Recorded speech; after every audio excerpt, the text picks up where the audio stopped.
Hello and welcome to part 2 of our webinar series, ESG and Sustainability, Smart Hacks for Early Wins. I'm Ron Locke, Managing Director of Sustainability Consulting for GNS Business Communications. We are a CSR A-list agency that helps organizations maximize the value of their corporate social responsibility activities. We've teamed up with BSI, the leading provider of business improvement solutions, and EQS Group, the leading technology provider for investor relations, corporate communications, and compliance, to provide you with tips for meeting the needs of investors and rating agencies when it comes to ESG. Today, we're going to focus on how you can best harness the power of digital and social media to address stakeholders' appetite for ESG information. Before I introduce my guest, though, I'd like to go over the platform we'll be using today. So if you want to submit a question, there is a Q&A pod over on the right-hand side. Just go down to the far right-hand corner and write in your question, send it to us, and we'll address those at the end. If you have an audio or technical issue, you can also use that Q&A pod to send a message to our producer, and we'll try to get to you as soon as possible. If you'd like to maximize the view to see the presentation better, just click on the exploding arrows icon that is up in the top right-hand corner. And then if you're on the phone, if you could just mute your line so as not to distract the presenters or the rest. So with that, I'd like our guest today.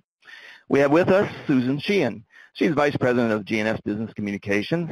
She helps organizations evaluate their ESG performance, develop goals, and enhance their reputation through strategic communications. Welcome, Susan. Hi, Ron, and hello, everyone else.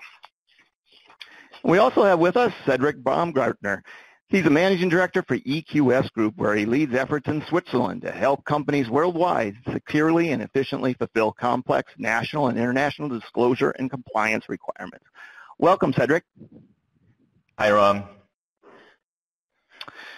So to get us started, I wanted to share a couple quotes that come out of the SASB conference from this fall. And what you find interesting, I think, here is just how these large financial services organizations are basically saying ESG is no longer a niche criteria, but really is becoming standard operating procedure for evaluating investments. And I'd be curious, Cedric, from a European perspective, my guess is this has been standard operating procedure for some time. Yeah, it is. It is exactly. Europe is one of the most advanced regions in the world when it comes to ESG regulations, especially in the environmental and social areas. So back in 2013, the European Parliament and the Council adopted a regulation which was the first to require large public interest entities with more than 500 employees to report a non-financial statement consisting of environmental matters, social and employee aspects, respect for human rights, anti-corruption, bribery issues, and diversity in the board of directors. So I believe it is because of such early regulatory initiatives, European investors are more experienced in ESG integration in investments. And Susan, you were at the SASB conference. Why do you think that Lynn Blake says that 2017 is this turning point for true integration of ESG? I think it's partially because of SASB, which SASB stands for the Sustainable Accounting Standards Board, and they came out just over a year and a half ago with provisional standards, one for each of the operating sectors of the North American economy, so covering everything from airlines to meat and dairy and everybody in between, providing very specific guidelines on what investors would consider to be material environmental and social issues. And they came out a year and a half ago with this, and it was a culmination of many years of work, but it really formalized and stated what investors care about in the North American market. So, the State Streets and the Goldman Sachs and all the other very large institutional brands were part of this initiative, and they've really come out and said this is important to us. And the reason is because sustainability is known to be a signal of performance, of future performance of a company. As the Bank of America said recently, their lead ESG analyst said sustainability is the best signal we have found for future risk. And so that's I always felt that once the big brands, the heavy hitters in the financial services came out public with their positions on E&S, that the North American marketplace would start moving quickly, and it has. Well, great, but I'm sure some of our listeners are thinking, ESG is pretty broad. So can you walk us through, how investors are evaluating issuers when it comes to ESG disclosure? Yeah, so what, I go to many, if not all, of the leading conferences and gatherings of people in this practice area to really pick up, like, okay, what are the best practices now for issuers in North America, and sort of learning also from what the Europeans have been doing for some time. And I picked up this sort of four questions that an institutional investor might be asking about your company and as compared to your peers when making a decision whether to buy, sell, or hold, or change the mix of their portfolio. And the first question they would ask is, is it clear that the company has identified material E&S issues, environmental and social issues? And they'll look through information that's available in the public domain to determine the answer to that question. And the second question they will ask is there evidence that, not only has the company identified what's material, but has it started to incorporate these issues into its overall business strategy? And they have their means and ways to figure out the answer to that. The third question they would ask is, where is the information being communicated, and is it consistent in on your website, in the sustainability report, in your filings, in what the CEO is saying in the quarterly calls, or at the investor meetings? Is there consistency around the discussion of these material issues? And really important too is, is there evidence that it's being governed? Is there an environmental and social governance framework at the board level?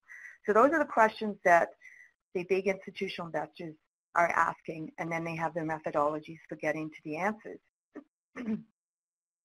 And, I mentioned the question about, is there evidence of a strategy? And it's really important to recognize that a report, a sustainability report or a corporate responsibility report or a CSR report, or however it's labeled in the company, that is not the sustainability strategy if the information in it does not suggest that there's a strategy behind it. So example on the left is a company that reported in their CSR report that human capital, perhaps, the recruiting of talented millennials is important to their business, but there's no evidence in the report or anywhere else that it's being measured or how it actually ties to the financial performance of the company. So an investor would question whether or not there's really a sustainability strategy behind this concept of human capital. Whereas in the second example, we're looking at a company that's talking about weather patterns and how that has impacted their business in the past, how it's had an impact on the bottom line last year, and what, therefore, the company's plans are for putting initiatives in place to mitigate against changing weather patterns, what kind of metrics it would be tracking, and actually disclosing how they're doing against those metrics. That's what investors are sophisticated enough now to be tracking when you're talking specifically about institutional investors. And so I'm sharing this quote. Chris Ailman is the Chief Investment Officer for California Teachers Fund, which is the world's largest teachers fund. They manage $220 billion worth of teachers' retirement funds. And like all retirement funds, they've got that long-term view. They're not day traders. They're buying and holding for a long time, and that's the kind of investors many or most companies would like to have more of. And he says they're screaming for consistency, and of course we don't have consistency in disclosure, whether it's in sustainability reports or financial reporting yet, and we may not for some time, but that doesn't matter. Investors are still taking the information, making their decisions with what they can get. But I will highlight here that he's talking about footnotes and boilerplate and how that is not information that they make use of, and that in fact investors not only get annoyed with footnotes and boilerplate. They are applying a risk premium to boilerplate statements.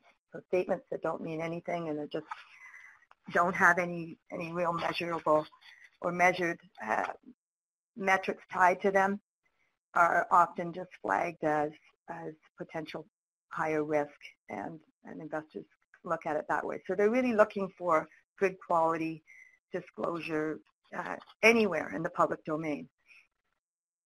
And the reason is because they use this data, they do use this data, and they use it in different ways. Everybody's got their own special sauce, but how they actually take publicly available information, I'm showing you a Bloomberg screen here, but they take this information in to their own frameworks, their own methodologies, their own spreadsheets and calculations. But they know that they just can't take this data off of Bloomberg's ESG screen and just assume that it's comparable, because it's not. So they might pull up the Bloomberg ESG screen, and by the way, you can go and do this. Every public company, somebody's got a Bloomberg subscription, Bloomberg screen. Go and talk to the people in your finance department and ask them to type in ESG Go on the Bloomberg screen for your company, and you'll see what your data looks like. And you'll also see what your peers' data looks like.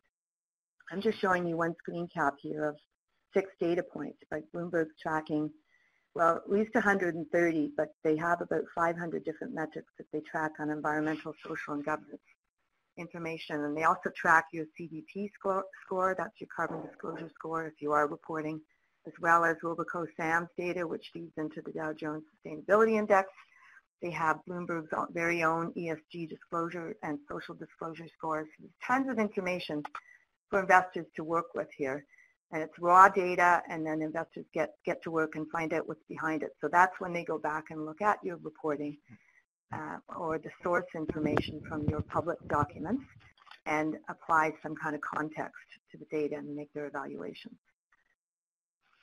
That's what I have to share at this point. So Susan, when Bloomberg's picking that up, that doesn't necessarily, so if an organization, if their information is missing, it doesn't necessarily mean they don't have that information. It just means that Bloomberg's not able to find it and report on it. Is that correct? That's right. Yeah, that's right. And Bloomberg and many of the other data aggregators will actually only take information that's in the public domain, because their whole mission is transparency.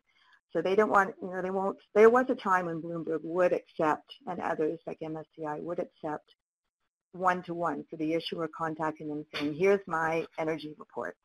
But now no longer is that okay. They want it all in the public domain, so they want to be able to get it from your website, from your reports, and then they upload it to their screen. So if you have this information and you're holding it internally, if you go and get your ESG Go screen from Bloomberg and you see that there's NAs, but you actually do have that information, just putting it out in the public domain will help right there in terms of better communications with your investors.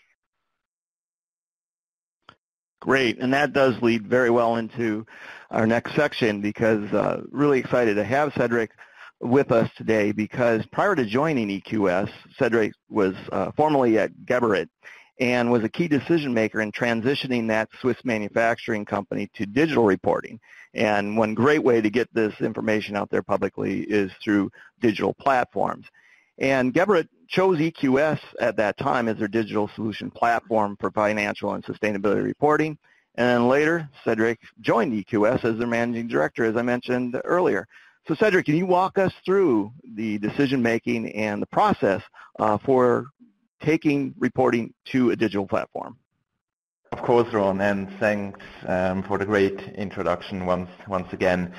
To give our audience a bit more information on my position with Geberit, I was their project manager for online communications for 5 years, where I was responsible for digital project, specifically in the areas of digital IR and corporate communications. So as background, Geberit published its first digital annual report in 2011.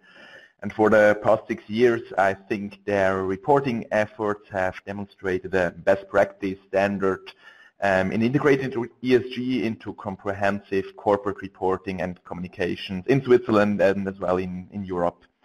I'm excited to be here today and to share a number of takeaways from Geberit's journey. So I suppose that most of you do not really know what Geberit's business is. Just to make it short, Geberit is a worldwide leader in the field of sanitary technologies and bathroom ceramics. You may have seen them around your home, I do not know. You can buy an array of Geberit's products at places like Home Depot or other places. So headquartered in Switzerland, the company has a workforce of 12,000 spread across 50 countries. And the production network includes 32 production facilities, of which about 6 are located overseas. It has roughly a 16 billion market cap. So it's pretty big, and I think it's very globally present. The company has a strong focus on sustainability, and because of many of their products have water usage tied into their core functions, Geberit has been proactive about this for many years. So actually, for Geberit, sustainability or ESG means being future-oriented and achieving long-term success. ESG is therefore a critical part of their business and strategy, and sustained profitability is what the company tries to secure for its investors. This is successful long-term orientation occurs, from my point of view, when a balance is struck between economic, ecological, and social aspects in all decision-making processes of a business, and by involving all stakeholders, of course. So Geberit emphasizes value creation for company stakeholders through their sustainable products, training and education of plumbers, planners, and architects, identifying their ecological footprint along their supply chain, and the sustainable development and production practices. Successful ESG is really a holistic process, as you see at Geberit, that takes the company or that makes the company very, very seriously.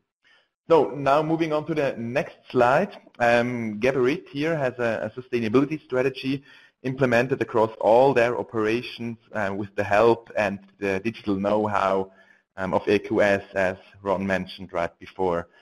These modules here show bundled current or future projects, initiatives or activities that aim to make a contribution to the sustainability part. Each module contains clear responsibilities with measurable objectives, derived measures, and quantified key figures for effective monitoring. As I mentioned before, ESG is deeply positioned in Geberit's DNA. And up until 2010, a printed sustainability report was published annually, which included the most important facts and achievements in these areas. Well, however, in 2011, our team had the idea to further elevate the presence of ESG in our reporting as more and more investors began to inquire about this.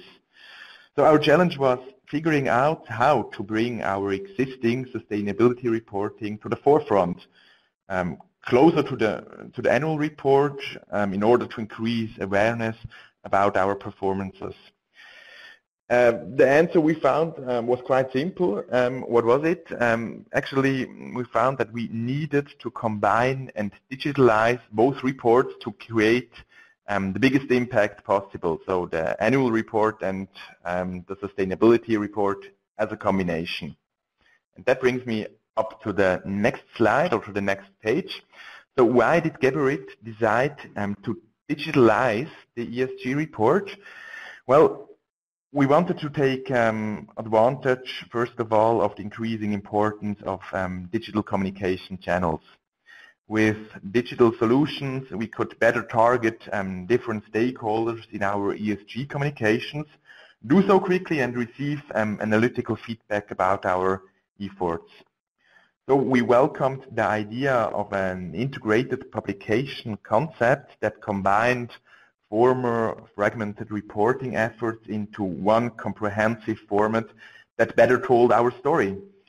As an integrated report, this new online version included the usual annual report with financial figures and so on, but also contained a beefed-up sustainability report. And this state-of-the-art integrated report was not just about good PR and branding, but also ensured our key data and initiatives were clear to our stakeholders. The design and layout needed to be attractive, have an intuitive navigation, and look consistent with our corporate website. I was asked several times in the upcoming years, what do digital reports really offer? My answer is quite simple. In an HTML-based digital report, sometimes dense information such as complex business models, strategies, or key figures can be combined with innovative, user-friendly, interactive features in order to generate a visually appealing and functional end result. By using all these nice interactive elements, financial and non-financial data can be visualized transparently and simply, so analysts and media can access and download key information in Excel or even in nice infographics. So this report format is easier to share in communications. Users have the ability to distribute specific links of the annual report in all established social networks, for example. For our team, a transition to digital was yet another way to show our commitment to transparent reporting. Since deciding to go with digital reporting in 2011, we have worked to further enhance content and the technology of the report every year since. And through analysis, for example, we were also able to see that this annual report was well received by the financial community. Every team, as you know, must assess return of investment, impact, and other KPIs. And we were able to make a strong argument internally to continue our digital reporting practice. So how did we measure measure user engagement in general on the annual report? Well, primarily we used Google Analytics, and we had the opportunity there for the first time ever to measure the interaction and reading behaviors of our stakeholders. Using the insights gained from these statistics, we became more effective in the following year's content preparation and improving the structure and navigation of our annual and ESG reports. We were able to see which pages users were looking at, how long they stayed on the website, how long they watched videos we provided, which documents or figures they downloaded, or which devices they used to access the report. And these are all the goodies your marketing colleagues love to know, of course, as well. To the point of how we maximize the return on our integrated reporting efforts, we used the materials from our report for many different purposes throughout the year. I would like to point out that ESG was part of all publications, of course. For example, and this is visible on the slide here, Geberit issues several publications, such as a summary report, which gives a high-level overview of the strategy, state of business, as well as the most important financial analysis. We included the summary report in the annual general invitation that we sent to all shareholders. Another example is the annual facts and figures brochure. Our C-level managers used it, for example, for one-on-one investor discussions or on roadshows. For shareholders and investors who were, well, also interested in the day-to-day business at the company, Geberit published a content-rich chronicle annually. In addition, the content was used in many communication activities. Of course, it takes more than a simple release of all these publications to underline your ESG commitment. You have to talk about it actively on all communication channels. So how did we do this at Geberit? Primarily distributing our publications to different target groups and doing it consistently. We also shared information during one-on-one interviews with analysts, group discussions with journalists, presentations, company tours, or other events. We promoted our digital report, of course, on our website and on social media channels. We took interesting facts and highlights from the ESG report in particular and used them in social media. There you have many possibilities to build short stories and dialogues with different audiences this way. So it's important, or it was important, to connect all your communication channels to continue increasing online report traffic. In terms of social media, we relied on Facebook, Google+, and YouTube to drive traffic to the report. And last but not least, we also submitted the report for numerous awards, and fortunately we won them. This resulted in nice publicity and recognition about our efforts, which strengthened our ability to communicate our long-term commitment to ESG. So, enough for the moment. Now let's go to it. What does an award-winning ESG report really look like? I'm going to show you a few features Geberit implemented in ESG communications and digital reporting in the upcoming slides.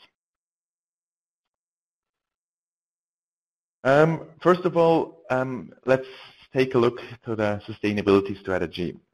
Geberit created their digital map to present its core sustainability strategy of creating value simultaneously for many stakeholders, including shareholders. And to better illustrate the sustainability strategy spectrum, Geberit made use of interactive charts that visualized how its strategies are reflected in each aspect of business. And this format was easy to digest, or is easy to digest, provides readers with a roadmap and makes it possible to systematically review each component of Geberit's strategy. So when clicking here through each module as the CO2 strategy, the reader can clearly grasp the narrative. So the company provided concrete highlights of achievements, in this case in the full year of 2016, as well as set goals for the upcoming years. Overall, it's a user-friendly feature that adds visual guidance in terms of internal process. This strategy is normally developed by Geberit's sustainability department, and then it's approved by the management. One of the coolest tools we had was the interactive materiality analysis. We wanted a tool that helped the audience easily and quickly understand what ESG matters are most material to Geberit and be guided to the respective content according to GRI. This tool here is one of the crucial components of Geberit's ESG communications because short-term and long-term risk and opportunities can be displayed in an accessible manner. Here at a glance, users see various ESG areas, and based on the colors and sizes of the tiles, they can identify which themes are important or even less important to Geberit's business. This overview on the left-hand side can be customized by selecting the bar to filter areas of the analysis. ESG issues are also categorized thematically to further describe different areas. User can, for example, select society and human rights, for example, as you see on the image here or on both screens. Immediately when users clicked on these categories like human rights, they will see the layout of the tiles changing and showing only the selected topics while omitting others. In this way, stakeholders can easily access the information that is most important for them. Once the tiles are displayed in the desired arrangement, by clicking on specific tiles, the reader is immediately sent to the related sections in the sustainability report. Well, this online materiality analysis functions as an interactive dynamic form of navigation for the sustainability report and clearly has many advantages over a PDF file. To echo what Susan and the BSI guest said about the importance of materiality and being able to identify what is material to your business and industry, this is a winning tool. We have solid statistical evidence showing that the materiality analysis is in the digital report is one of the most popular pages among visitors. We were able to track click rates as well as visit duration. I want to present the third tool. Last but not least, it's another great solution, digital solution. This is the interactive ESG charting tool. We have at Geberit noticed that analysts, shareholders, and even internal teams appreciate the functionality of downloadable and exportable data that is accessible directly from the report. At Geberit, we decided to implement a quick analyzer to provide the most user-friendly digital data to our audience. This interactive tool allows the display of key ESG data in table, line, and in chart formats by selection. Users could export the data in Excel format or in ready-to-use pictures for presentations. The tool also gave users the flexibility to choose the most important data to download and, of course, the possibility to display it directly through the show or hide feature right here beside the tool. Well, as a summary, using digital solutions is a great way to increase content reach, innovate, and engage your ESG audience. The digital ESG report offers, from my point of view, several critical advantages, as you can see on the screen here. I think there are three important points to potentially help you sell the idea to your corporate communication, IR, or even the C-level. Firstly, you achieve higher readership and stakeholder engagement. You can share links and bookmarks so that users can distribute specific links of the ESG report on social media networks. Secondly, a digital report generates valuable analytical insights to enhance your communications return on investment. And, of course, you can improve then content. Thirdly, you achieve, of course, cost savings by going digital, and you certainly save a lot of paper and trees. But we do recognize at Geberit that there are users who always want to read a nicely auto-converted PDF copy, which is easily doable with the digital format. So let's take a step back and look at the big picture. What are the takeaways on ESG, on digital reporting, and what can we expect to develop in future? Digital tools and communications are, and I strongly believe, are a wonderful way to leverage your ESG communications, creating engaging content and get measurable. This is becoming critical nowadays. Your companies probably already have a lot of good ESG data that exists somewhere. So it is important to engage internal parties such as your marketing colleagues and your board, and external users as well, such as rating agencies and investors. For a digital ESG report to be truly successful, a good user experience is essential. It is, of course, the key to gain insights on how external parties consume the information you publish to maximize the impact of your communications. Really, there is nothing better than digital tools in achieving all these objectives. Looking ahead, we expect a significant expansion of sustainability reporting in upcoming years, especially with the triggers created by the future CSR directive in the European Union and guidelines, of course, from the SASB. Companies will spend, I think they will spend a growing amount of time identifying relevant material issues and collecting and processing all these data. Your investors and stakeholders want to understand how this data reflects a clear strategy and commitment to ESG. So both financial and non-financial factors from the foundation of a form the foundation of a company strategy. Through a company's business model, these inputs are transformed into various outputs, actions, and concrete key figures.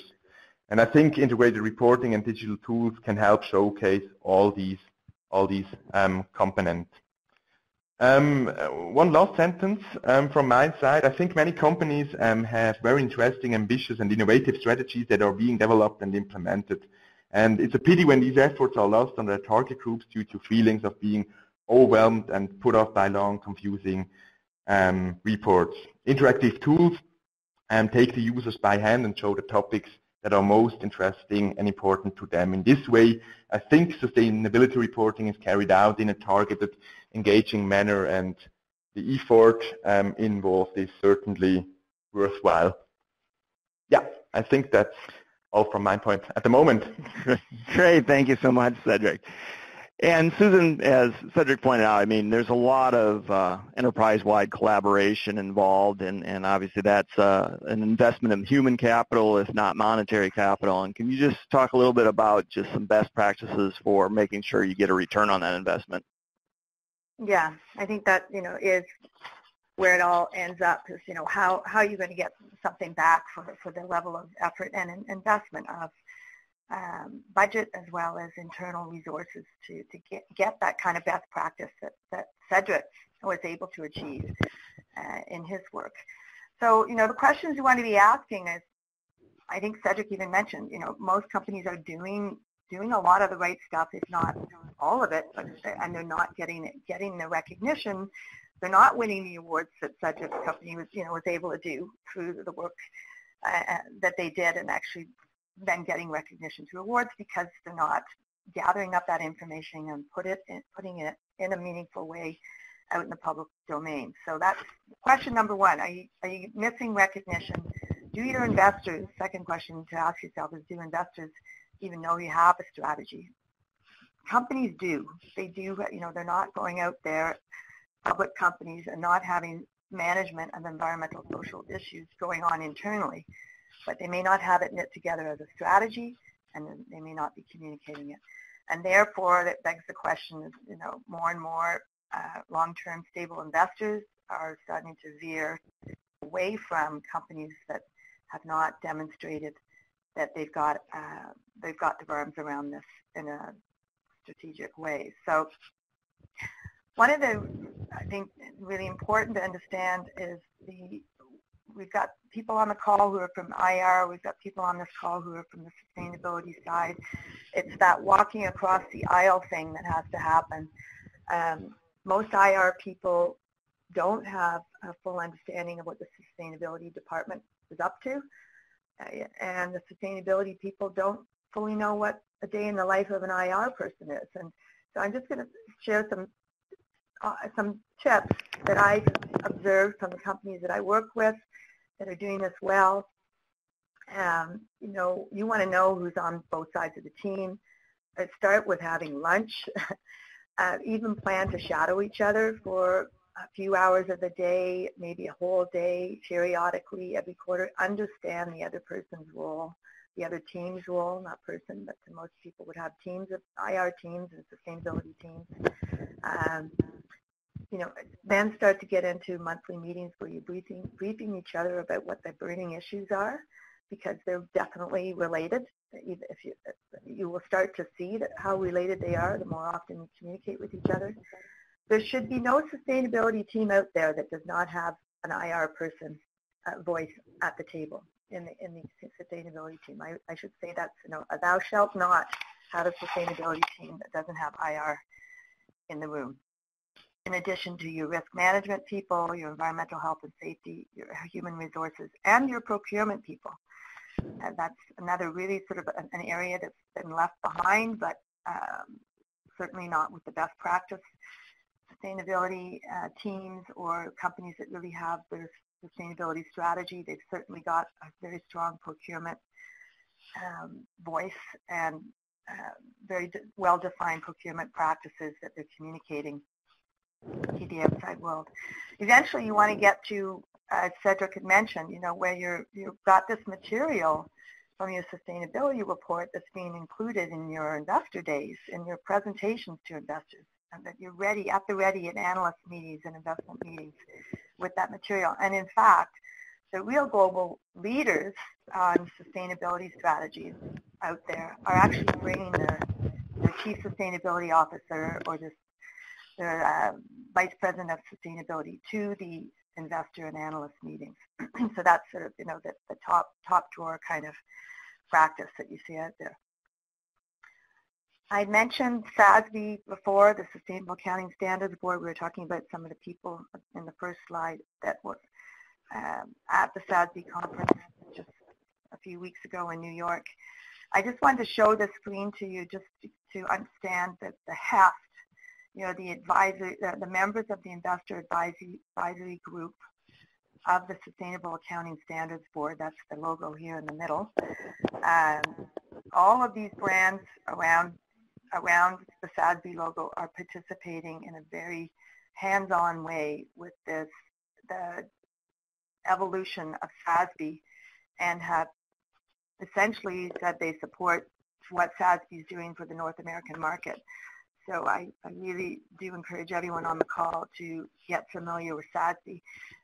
You'll see at the top of the screen, I'd say 43% of investors have said that they prefer SASB over GRI in North America, and that's as of last November, so it's over a year ago. 43% of investors are saying use SASB, and that was a year ago, so you can imagine that number has only gone up since then. Here's 5 steps that I would suggest, and it sort of repeats on some of the things we've already touched on in the call, but just to summarize, more effective investor communications means, first of all, making sure you understand who your investors are now.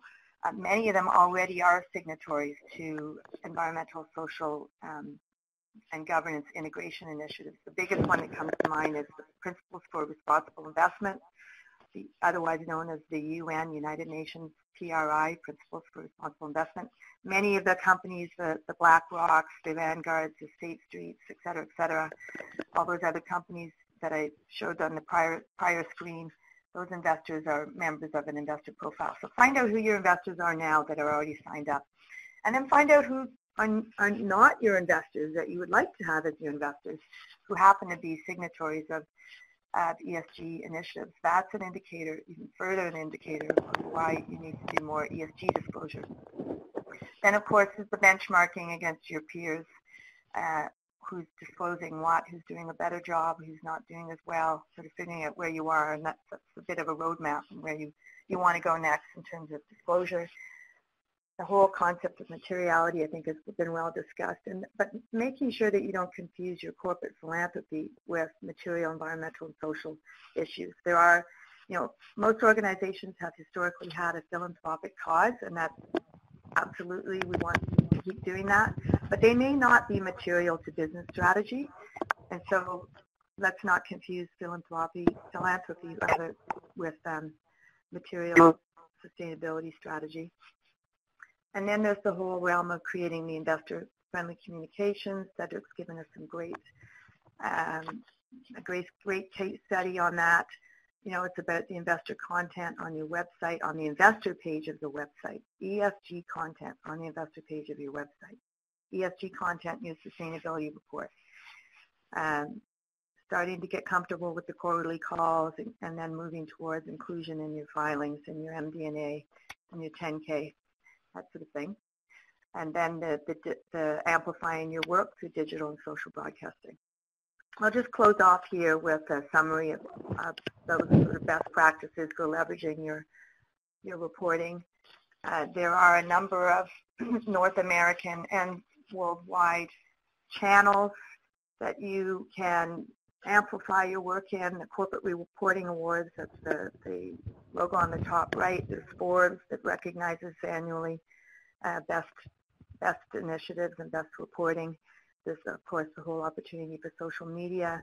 There's Corporate Register, which is another global database of all the corporate sustainability reports. You want to make sure when you do a report that you get get into the corporate register. There's 3BL Media, that's a great place for issuing your press releases and celebrating through 3BL the work that you're doing. And then there's all the targeted media channels, Sustainable Brands, Green Biz, Responsible Investment, which is out of the UK. They just had their annual US Responsible Investor Summit in New York last week as well.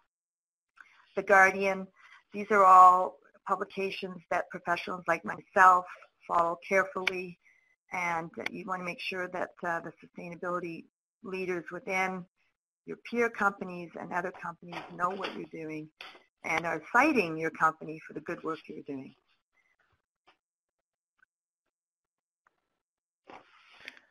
Great. Thank you so much, Susan. And looking at the clock, we're at the top of the hour, so we're not going to be able to get to questions. However, if you do have questions, please feel free to contact any of us, and we'd be happy to have a conversation with you.